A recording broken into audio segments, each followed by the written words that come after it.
আসসালামু আলাইকুম সুপ্রিয় দর্শক, দেশ কিংবা দেশের বাইরে যেখান থেকে দেখছেন সবাইকে জানাই আন্তরিকভাবে শুভেচ্ছা ও অভিনন্দন। আজকে আমি রয়েছি পঞ্চগড় জেলার ফুটকিবাড়ি শুকনো মরিচের হাটে। আজকের হাটে কী মরিচের কীরকম দাম যাচ্ছে তা আপনাদের সামনে তুলে ধরবো।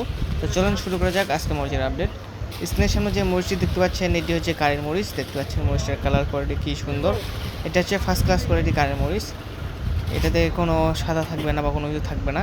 দেখতে পাচ্ছেন যে দুই একটা সাদা রয়েছে তা বাছাই করে নেওয়া হচ্ছে। তো আজকে কারেন্ট মরিচের বাজার দর যাচ্ছে 13,000 থেকে 13,500-700 টাকা পর্যন্ত। এরপরে যে মরিচটি দেখতে পাচ্ছেন এটি হচ্ছে চিকন মরিচ। দেখতে পাচ্ছেন মরিচটার কালার কোয়ালিটি কী সুন্দর।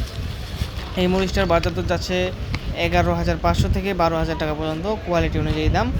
এরপর যে মরিচটি রয়েছে এটি হচ্ছে কারেনের লালি কমা। এটা হচ্ছে ফার্স্ট ক্লাস কোয়ালিটির কমা মরিচ। দেখতে পাচ্ছেন মরিচটার কালার কোয়ালিটি কী সুন্দর। আজকে কমা মরিচের বাজার দর যাচ্ছে 220 থেকে 230-40 টাকা পর্যন্ত কোয়ালিটি অনুযায়ী দাম। এরপরে যে এটা দেখতে পাচ্ছেন এটি হচ্ছে কারেন্টের সেকেন্ড ক্লাস কোয়ালিটি। এটা হচ্ছে লালি, এটা হচ্ছে কমা না, এর আগে যেটা ছিল ওটা হচ্ছে কমা। তো লালি মরিচের আজকে বাজার দর যাচ্ছে, এটা হচ্ছে 50/50। এটার বাজার দর যাচ্ছে 250 থেকে 260 টাকা কেজি। ধন্যবাদ সবাইকে। আজকে এই পর্যন্তই। হাটের সকল আপডেট পেতে আমাদের সাথে থাকুন, আমাদের চ্যানেলটিকে ফলো করে আমাদের পাশে থাকুন। ধন্যবাদ সবাইকে।